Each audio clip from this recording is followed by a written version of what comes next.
Estou certa de que existe aqui uma história fantástica. Percebe-se só de olhar. Não se pode acreditar em tudo o que se vê. O processo forense é um pouco como eliminar itens de uma lista. Parece mostrar indícios de violência.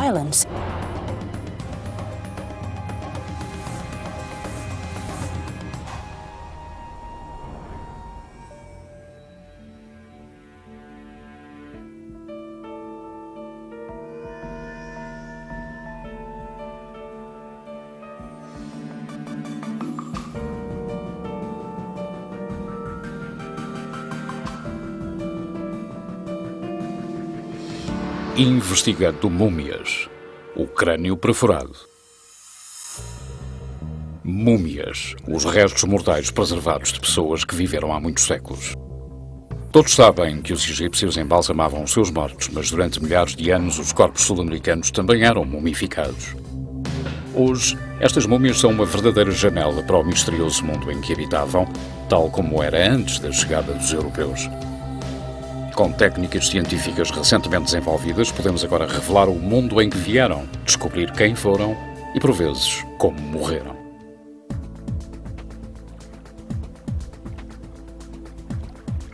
O Museu Towneley Hall de Burnley, no noroeste de Inglaterra. A investigadora de múmias Joan Fletcher é uma egiptóloga, mas os seus conhecimentos aplicam-se a múmias de todo o mundo. Olá, muito prazer. Vamos subir? Está prestes a descobrir o seu mais recente desafio. Chegou-nos às mãos em 1913 e foi enviado do Peru. Devo dizer que me chamou a atenção a forma deste crânio extraordinário. É bastante alongado. Aquilo que nos interessou realmente foi este buraco no crânio. É incrível, olhe só. Não é circular, tem uma forma quadrangular. É um buraco invulgar, muito gráfico. Parece significar que foi alvo de um ato violento. É horrível, terá sido esta a causa da morte. O corpo foi doado ao museu por W.T. Taylor, um engenheiro de Burnley que tinha vindo a trabalhar em projetos hidroelétricos na América do Sul. Tem alguma ideia da região do Peru onde Taylor a encontrou? Pensamos ter sido no norte do Peru, mas não temos a certeza absoluta. Nos seus apontamentos, Taylor descreve a múmia como uma Chachapoya, uma cultura conhecida como o povo das nuvens, por habitar na floresta de altitude, uma zona remota das montanhas do norte do Peru. Era uma raça guerreira famosa por sepultar os seus mortos em peitoris de rocha perigosos no alto das encostas escarpadas. Quais são os nossos parâmetros para esta investigação? Estamos muito satisfeitos por esta múmia regressar a York. É muito raro ter este tipo de acesso ilimitado a uma múmia deste género. Estou certa de que conseguiremos obter bons resultados. Como já referiu, esta múmia já foi um indivíduo, um ser humano, e devemos-lhe isso. Descobrir tudo o que conseguirmos acerca da sua vida e, possivelmente, da sua morte.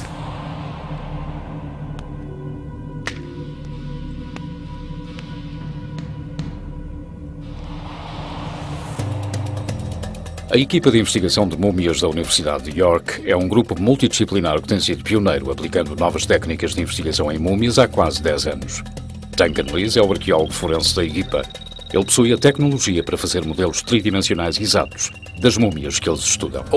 Estou a criar milhões, dezenas de milhões de pontos precisos. Jill Scott é uma egiptóloga que se especializou no estudo de corpos antigos. Ela é a principal investigadora de arquivos do projeto. Estes ferimentos não resultam apenas de batalhas. Este tipo de traumatismo no crânio também ocorria durante rituais. Stephen Buckley é um químico arqueólogo. É conhecido internacionalmente por descobrir segredos ocultos em técnicas de mumificação ancestrais. É como dar um salto no escuro. Nesta fase inicial da investigação, a equipa já tem uma vantagem. Podem trabalhar com a múmia verdadeira aqui na sua base e apelidaram-na de Homem-Nuvem. Estou muito entusiasmada com esta múmia. E estou certa que todos vocês vão concordar que se trata de um exemplo fantástico de mumificação. É maravilhoso. As múmias, como o Homem-Nuvem, podem ser preservadas por meios naturais ou artificiais. O consenso geral é de que a vasta maioria das múmias peruanas eram preservadas naturalmente, quer por secagem ao ar frio ou na areia quente e seca. A nossa equipa dispõe da tecnologia para determinar se este corpo também foi embalsamado. Salta logo à vista esta característica obviamente invulgar. Eu nunca tinha visto um crânio como este. Tem uma forma extraordinária.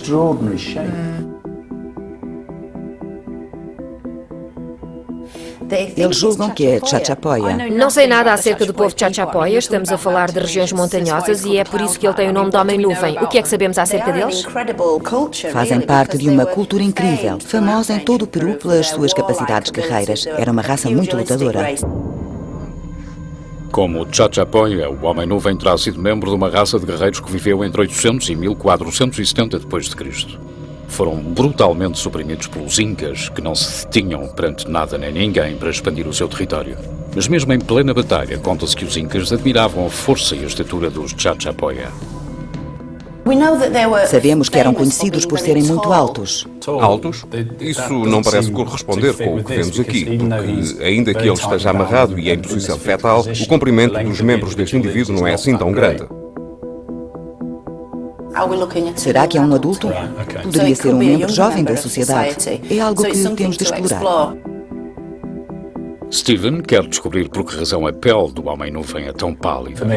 Eu gostaria de saber se existe alguma coisa na pele, se ele foi preservado naturalmente, ou se existe algo que tenha sido aplicado e possa estar a afetar a sua aparência. Existe uma quantidade anormal de corda em volta da múmia. Estas cordas devem significar outra coisa. Existem cordas a mais para terem sido simplesmente usadas para amarrar as mãos à cabeça e juntar as pernas. O buraco na cabeça do Homem-Nuvem será também uma área-chave para a investigação. Será que é um ferimento mortal? Gostaria de examinar a fundo as implicações deste buraco em relação à vida e à morte deste sujeito. Joanne tem outro recurso para a equipa estudar. Isto é um diário com um revestimento de pelo que pertenceu a W.T. Taylor, que foi a pessoa que trouxe a múmia do Peru. Existem cartas, fotografias, apontamentos e mapas. Gostava muito que tu... Era isso que eu ia dizer, gostaria imenso de analisá-lo. Para além do livro, a equipa terá igualmente de decifrar as pistas que restam no Homem-Nuvem à medida que tentam descobrir exatamente quem foi e como morreu. Este poderá ser o caso mais emocionante em que a equipa já trabalhou.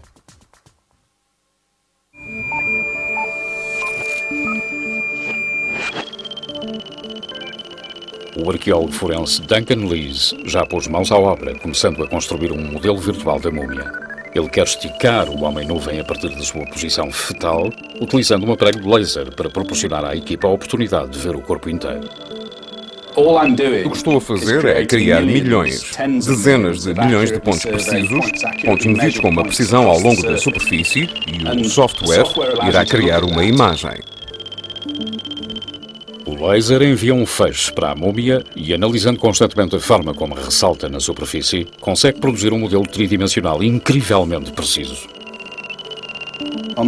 Nesta múmia temos um acabamento sem brilho, com um branco pálido, por isso cada nuance, cada ondulação no tecido, todas as cordas, todos os danos existentes neste crânio extraordinário irão aparecer de forma bastante clara. Irá criar um modelo muito bonito. O feixe e o receptor são de tal forma precisos que o modelo que geram tem uma precisão na ordem dos 20 microns, ou seja, 20 milhões de vezes inferior a 1 metro, menor do que a espessura de uma pestana. Assim que o exame 3D estiver completo, Duncan poderá esticar a múmia e ver a sua altura e compreensão física.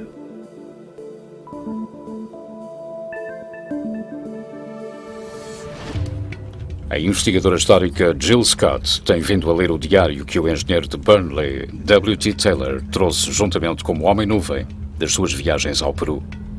Desta forma, poderá criar uma imagem do local de origem da múmia e do seu papel na sociedade. Existe aqui muita coisa interessante, mas só perto do fim é que surgem referências que nos poderão ser úteis na investigação desta múmia. Taylor partiu de Burnley em 1910 e passou 3 anos no Peru. Durante esse período foi preenchendo este livro que revela um forte interesse em múmias e em armamento inca. Fala-nos sobre a altura em que ele descobriu esta múmia e o que teve de fazer para lá chegar. Uma manhã, bem cedo, eu, com mais outros 2, preparámos-nos para entrar no Poço Profundo em várias partes da passagem. Encontramos várias múmias petrificadas, crânios e ossos humanos. Por muito que este homem descreva aqui os pormenores, não temos nenhum tipo de pista sobre a sua origem, porque tudo o que ele conta é que foram para as montanhas, desceram uma ravina e encontraram um buraco com cerca de 12 metros de profundidade. E isso pode ter ocorrido em qualquer lado. Não podemos ir a um mapa e encontrar um local específico onde a múmia foi descoberta. Uma vez que não existe um local exato, Jill irá precisar de um perito peruano para ajudar a determinar o local de origem do Homem-Nuvem.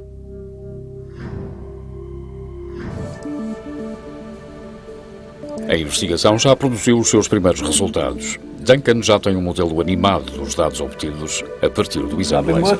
Estive a trabalhar nos dados do exame de laser e coloquei-os nesta caixa de visualização. Permite-nos percorrer a múmia visualmente e de forma rápida. Ele articulou os membros de um indivíduo que Duncan tem quase a certeza tratar-se de um adulto, tomando em conta o encolhimento que o corpo sofreu ao longo dos séculos. Queres ver uma coisa interessante? Já estivemos a trabalhar nele. Aquilo que fizemos foi pegar na múmia e dividi-la nas diferentes partes de um adulto humano articulado. Os braços, as pernas, a cabeça e tudo o resto. Depois corremos a animação que mostra a múmia a mover-se na sua posição fetal e a colocar-se de pé. Isso é fabuloso. E a olhar para nós no fim.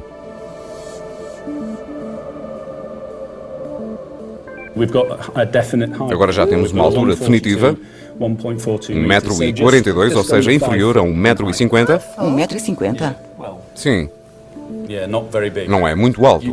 Disseste-me que este povo era famoso pela sua pele pálida, mas também pela sua altura. Eram conhecidos pela sua altura, pela sua estatura. 1,50 m? Sim, na verdade menos do que isso, 1,42 m.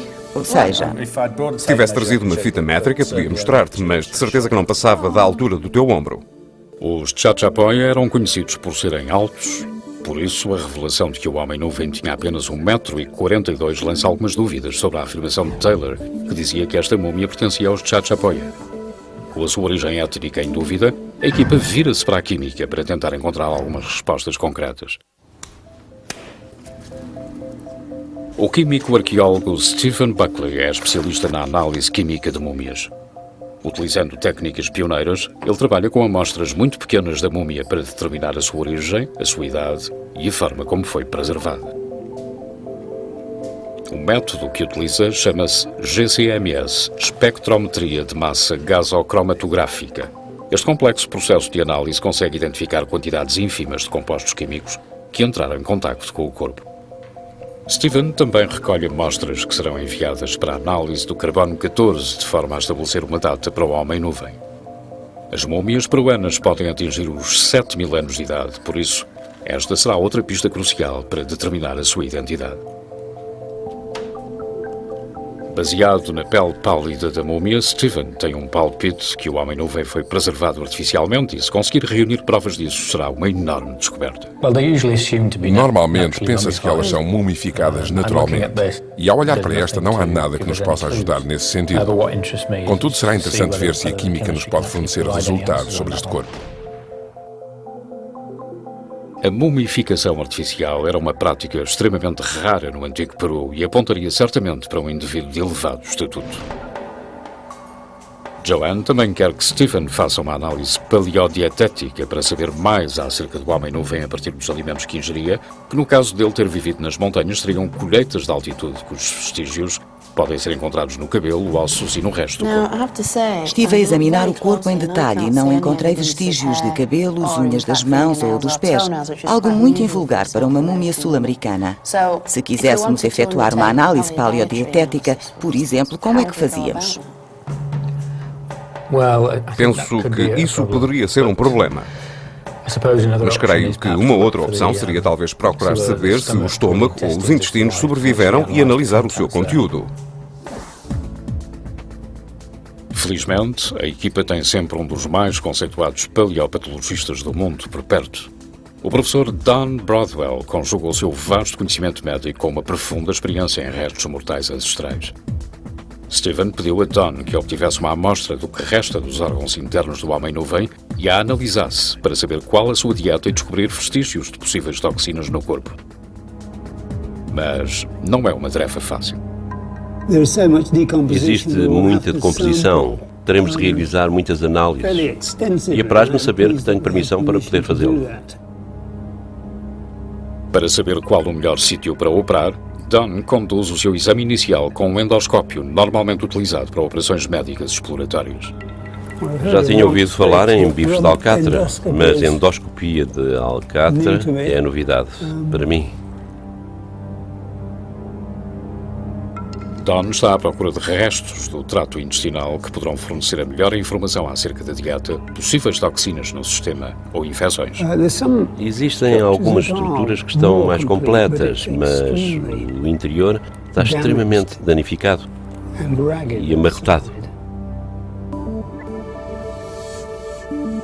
Don irá cortar parte dos tecidos moles que encontrou da múmia para obter amostras que Stephen possa analisar. O truque está em distinguir entre o que é útil para a investigação e o que é matéria totalmente composta. Certas partes parecem sola de sapato gasta. Isto pode ser parte da parede intestinal. Precisávamos de uma espécie de mini aspirador.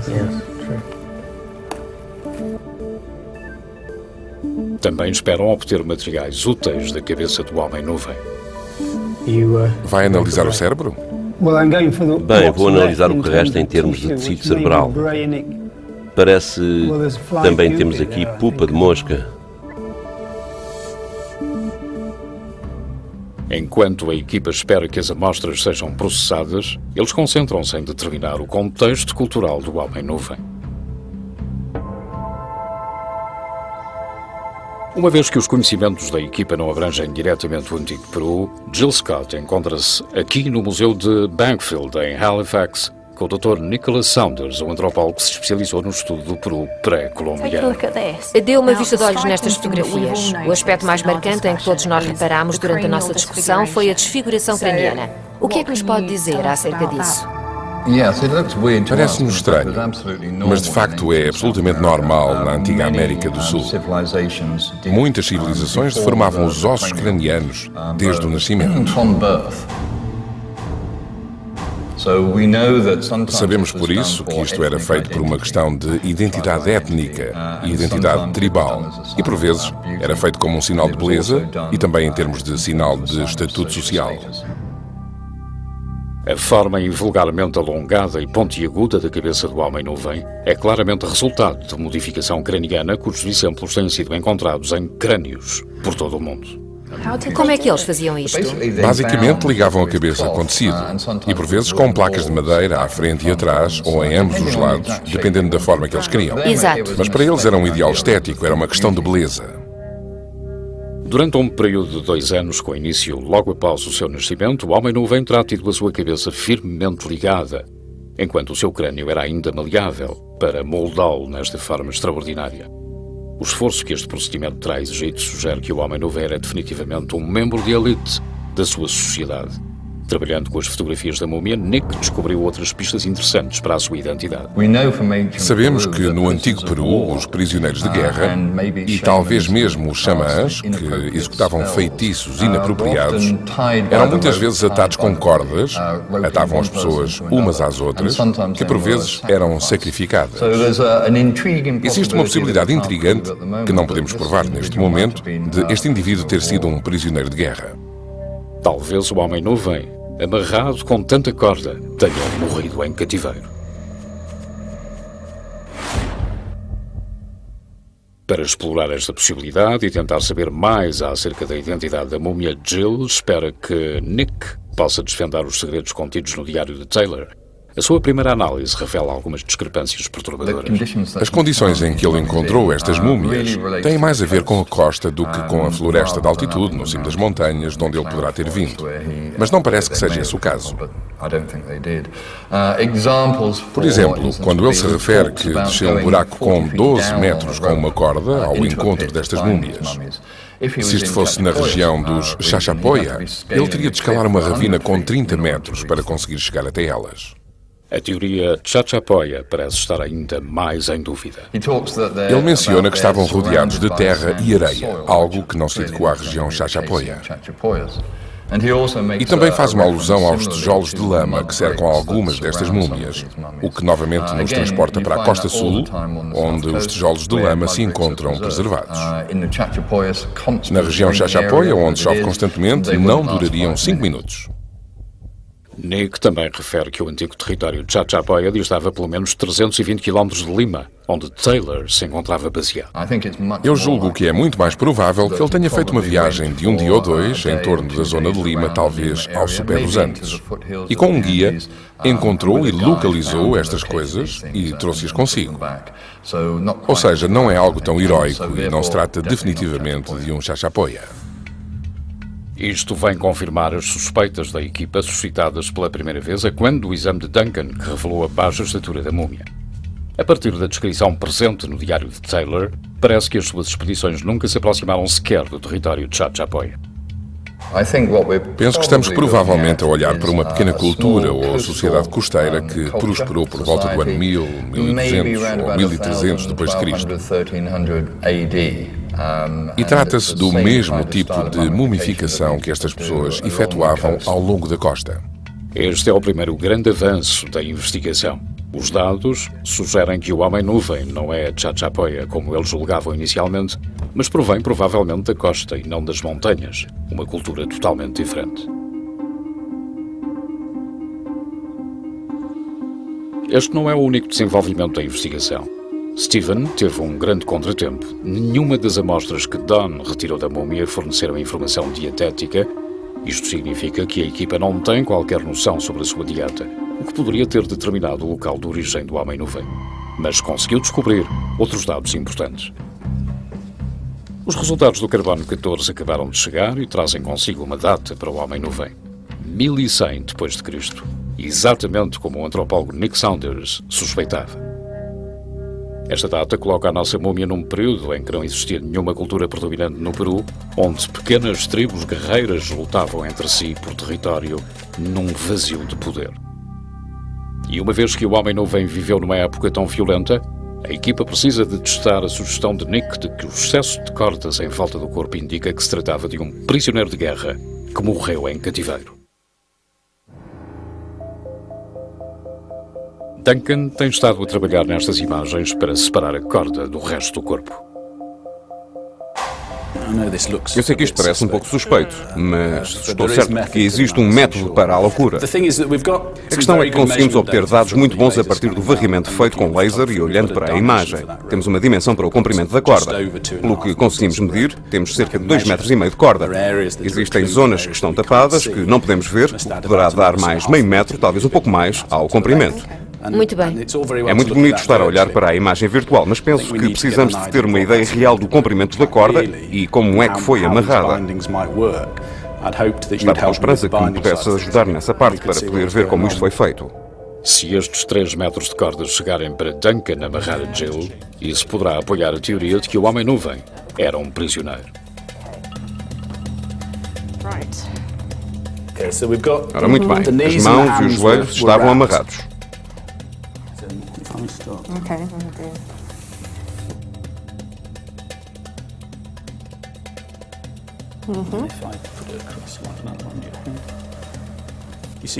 Como vês, já quase não sobra corda. Pois não, parece-me a mim que este tipo de amarração terá servido para manter o corpo em posição após a morte. Para mantê-lo literalmente em posição fetal. Sim, exato, e não para outro fim. Apesar de 3 metros de corda terem parecido inicialmente uma quantidade substancial, o suficiente para amarrar um prisioneiro, a experiência de Duncan colocou de lado a teoria de Nick Saunders de que o Homem-Nuvem teria sido mantido preso. A equipa decidiu voltar a focar a investigação e a descortinar que segredos é que o próprio corpo poderá estar a esconder. Levam o homem-nuvem para ser radiografado.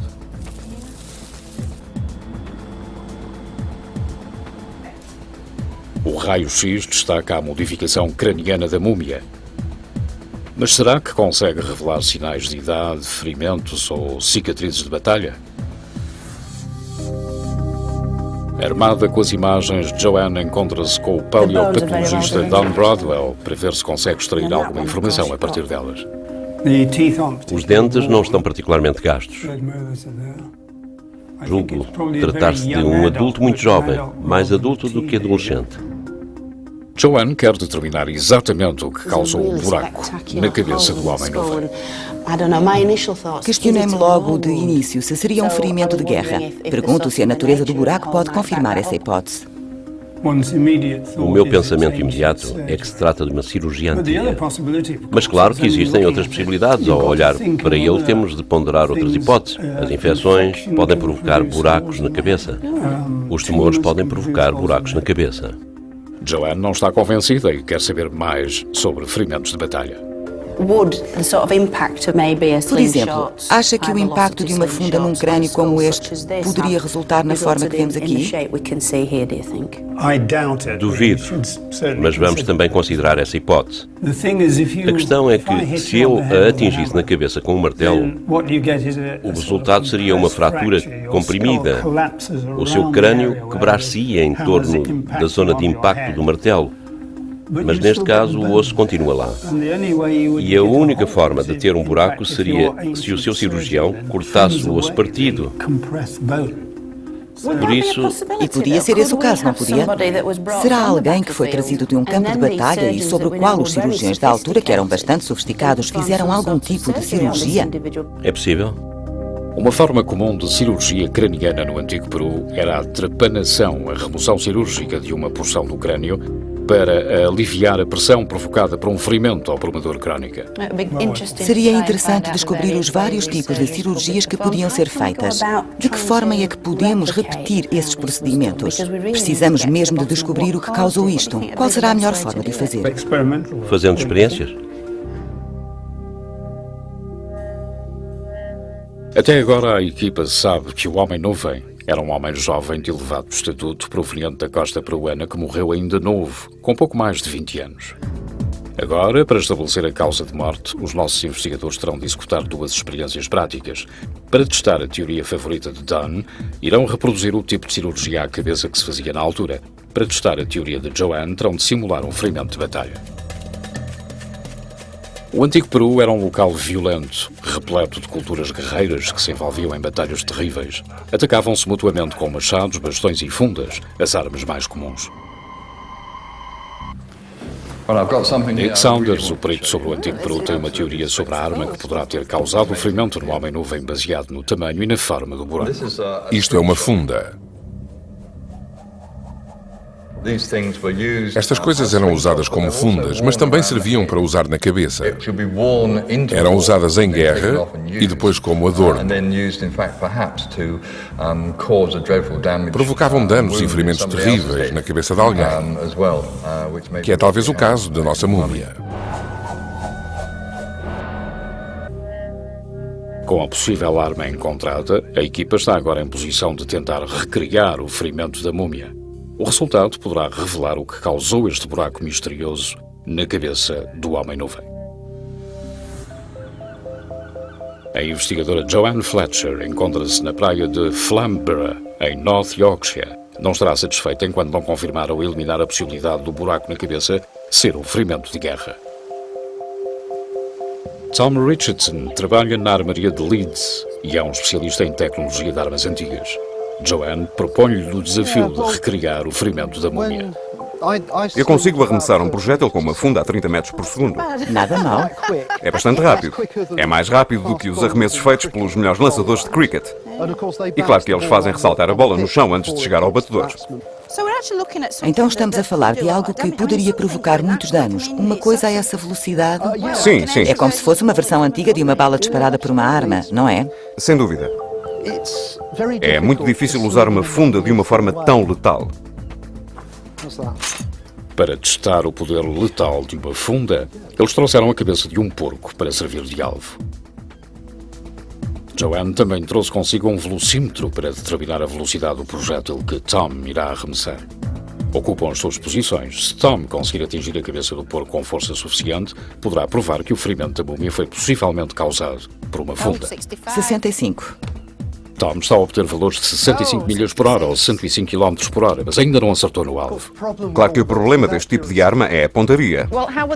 Como é que eles as utilizavam? Em vez de ter um único atirador a arremessar o projétil, temos de pensar num grupo inteiro, talvez com 500 homens a arremessar pedras sobre um grupo de pessoas. Ou seja, uma espécie de bombardeamento aéreo. Exatamente.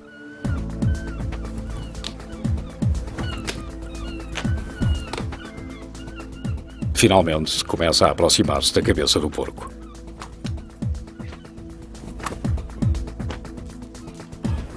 Acertei-lhe.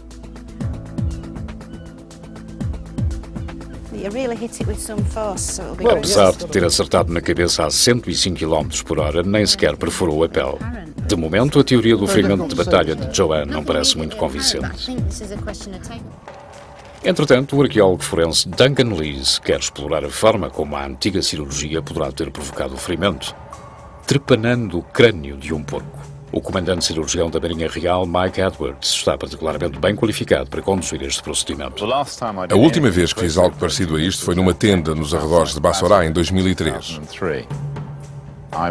Fui chamado para operar um fuzileiro real que tinha sido atingido por um estilhaço.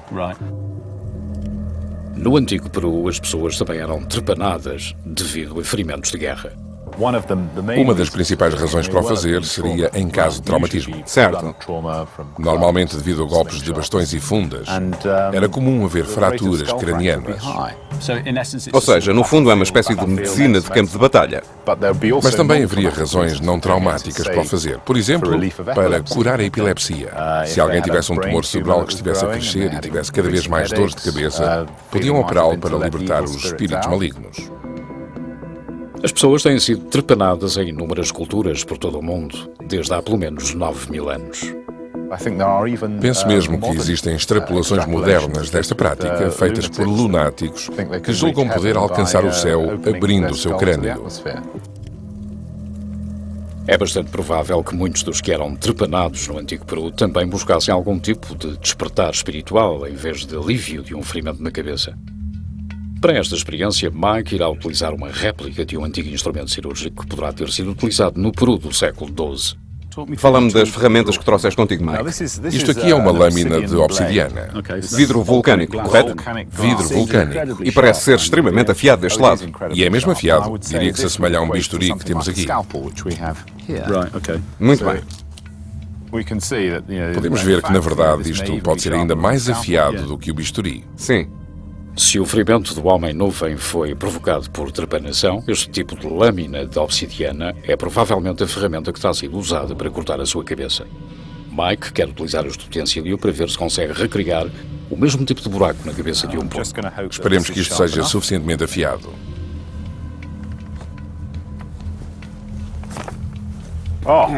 Fantástico. Depois de cortar a primeira camada de pele, torna-se mais fácil. Preciso de um pouco de pressão.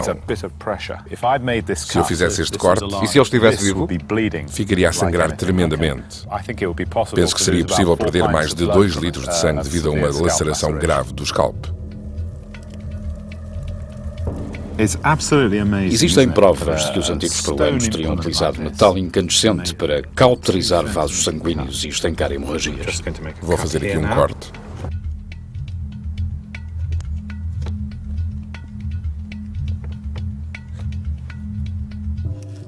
Se não desmaiasse com a dor, o homem-nuvem estaria consciente durante a operação.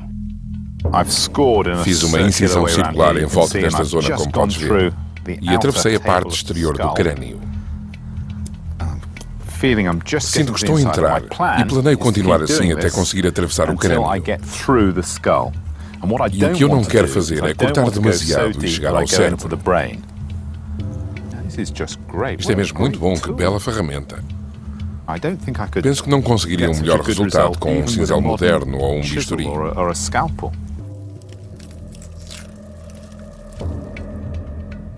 45 minutos depois, Mike está quase a penetrar o crânio do porco. Isto está quase a sair. Já vejo movimento. Já sinto realmente movimento. E se eu conseguir levantar isto? Absolutamente fantástico. Ou seja, temos um bocado de osso trepanado e ficamos com o buraco e o cérebro por baixo, mas sem qualquer dano, parece-me estar intacto. Utilizando uma ferramenta da Idade da Pedra, Mike conseguiu treparar um crânio sem sequer danificar a membrana que envolve o cérebro.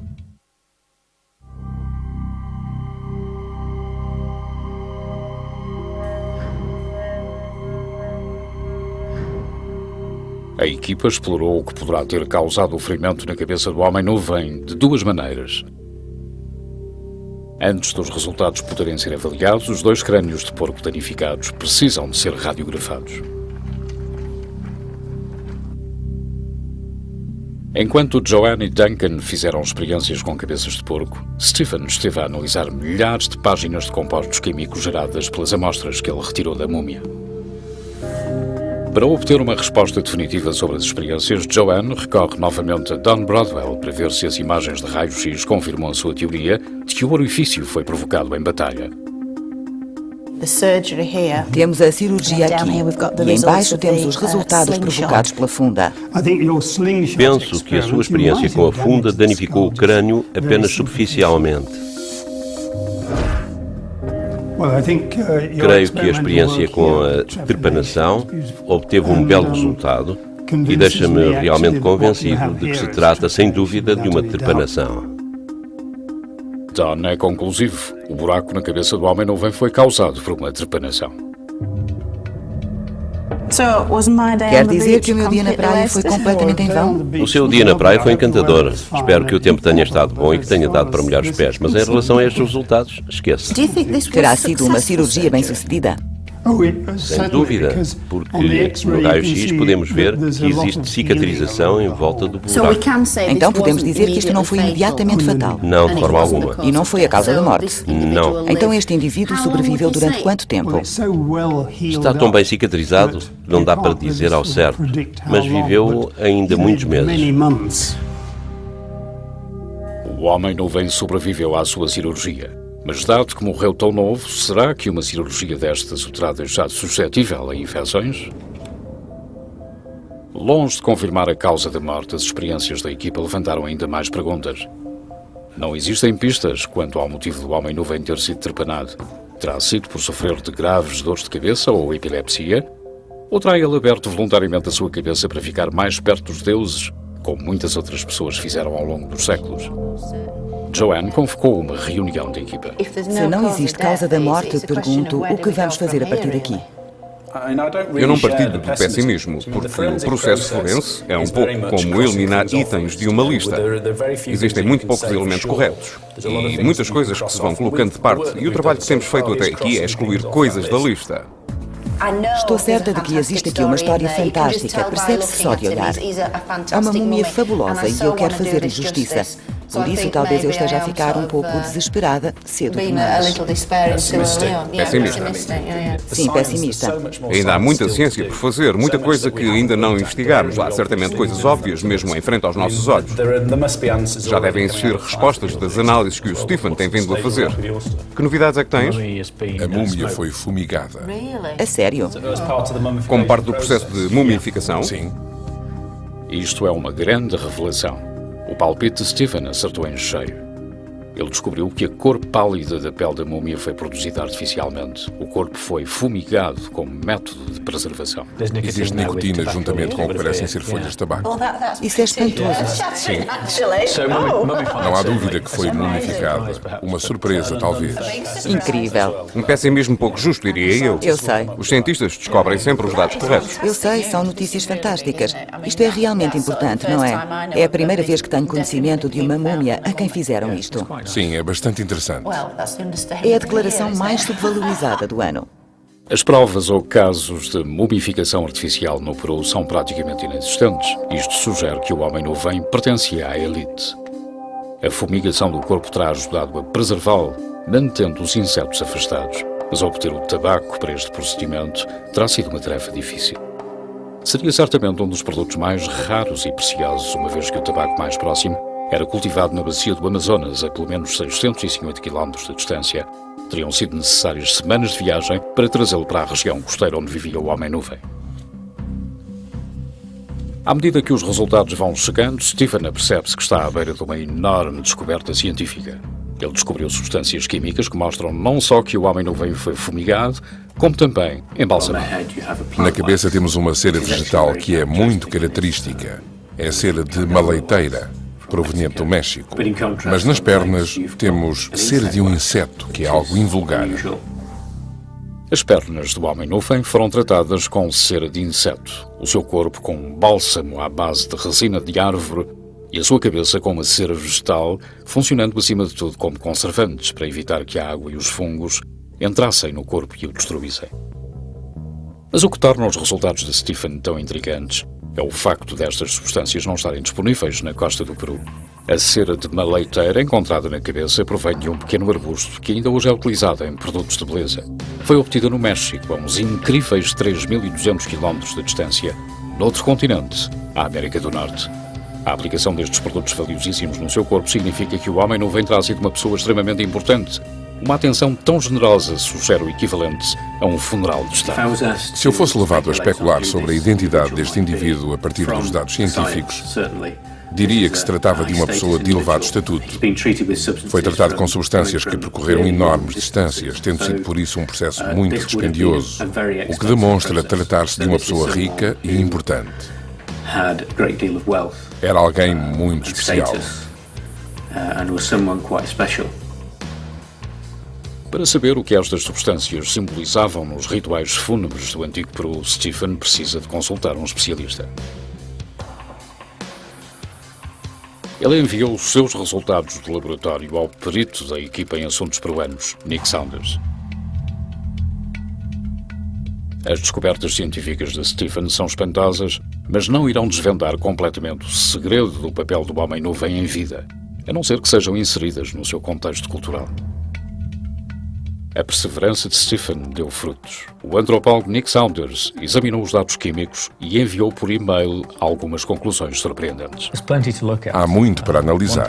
Uma das coisas em que reparei foi que a receita que descreveu é, na verdade, um microcosmo do mundo das ervas medicinais. Cada elemento representa física e simbolicamente uma substância importante. Muito bem.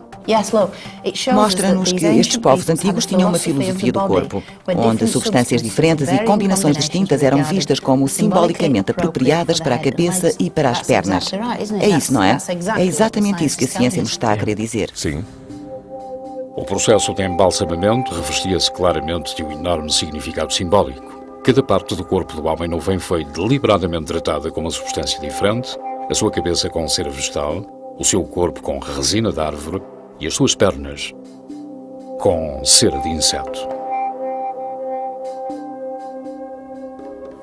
A presença de cera de inseto na nossa múmia pode indicar que ele terá sido um xamã ou feiticeiro que utilizou estas criaturas para curar maleitas durante a sua vida e que, por sua vez, foi protegido na morte pela sua essência espiritual. Brilhante. Sim. Fantástico. A ciência factual em conjugação com a história cultural. Sim, é gratificante ver a ciência a fazer sentido. É sem dúvida uma grande descoberta. As provas sugerem que o Homem-Nuvem era um xamã, um curandeiro tribal que produzia feitiços e comunicava com o mundo espiritual. Os insetos tinham uma qualidade divina nas sociedades do antigo Peru como portadores de doenças.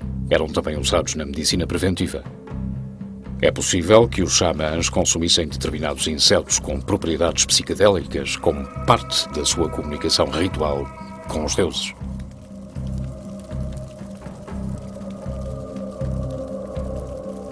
Mas há mais.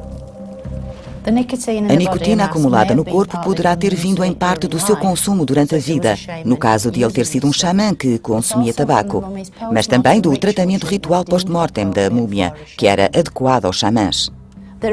Ainda hoje existem xamãs de tabaco na Venezuela. Xamã de tabaco. Que conceito fantástico. É excelente, e eu estava confiante na ciência da química, mas é muito bom ver que faz realmente algum sentido. As descobertas de Stephen sobre a fumigação com tabaco e os compostos químicos utilizados no embalsamamento do Homem-Nuvem irão alterar a opinião científica sobre as múmias sul-americanas. Após semanas de investigação, a equipa determinou finalmente quem é que o Homem-Nuvem foi em vida. Um xamã, uma figura religiosa poderosa e de elevado estatuto. Um homem que nasceu por volta do ano 1100 d.C., na região costeira do Peru, perto do local onde se encontra hoje a capital Lima. Depois de ter nascido, a sua cabeça foi ligada para obter esta forma extraordinária, como os outros membros da elite da sua sociedade. Por vezes, era feito como um sinal de beleza e em sinal de estatuto social. Mas o Homem-Nuvem tinha um destino maior do que os seus contemporâneos. Viveu pouco mais do que 20 anos. Creio tratar-se de um jovem adulto, mais adulto do que adolescente. Mas durante a sua curta vida parece ter-se tornado num xamã, um homem santo com ligação direta ao mundo espiritual. E talvez tenha sido trepanado para abrir a sua cabeça à comunhão com os seus deuses. Pode ter sido com a intenção de libertar os espíritos malignos. Nunca teremos a certeza sobre a sua causa de morte. Mas, dada a ausência de outros traumatismos no seu corpo, é provável que tenha morrido de doença ou com uma infecção, possivelmente como consequência a longo prazo da sua trepanação. Quando morreu, o seu elevado estatuto refletiu-se no extraordinário cuidado com que o seu corpo foi preservado, com ceras provenientes de regiões a milhares de quilómetros. Terá sido um processo muito dispendioso, por isso tratava-se de alguém muito rico.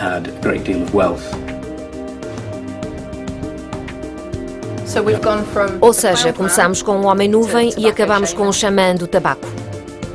Graças aos dotes de embalsamamento da sua comunidade, ele não se decompôs como quase todos os seus contemporâneos. Esta conservação especializada e rara permitiu à equipa trazer este indivíduo novo à vida e desvendar os segredos que se mantiveram encerrados no seu corpo mumificado durante quase 1000 anos. Versão portuguesa via satélite.